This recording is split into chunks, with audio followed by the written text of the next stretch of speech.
Okay, in this exercise, it's a combination exercise. We're going to bring together two previous exercises to make one that's unique. The two exercises we're combining are gait carrying a stable object, which is what I have in my hands here. Essentially, it's not going to shift or move while I carry it. The other is I'm going to walk on a obstacle, meaning I'm going to step up onto the obstacle and then back down off of it. The lack of ability to control balance with my hands, in addition to the challenge of negotiating an obstacle while I'm walking, combines these two balance challenges to make one unique exercise that I may need to best help my patient get ready for going home. Maybe they have a couple stairs in the garage and they're going to need to carry the groceries in and out of the house. That's just one example.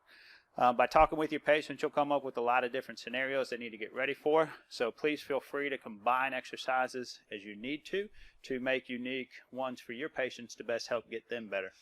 So thanks for tuning in to this combined exercise, and we'll see you in the next section. Thank you.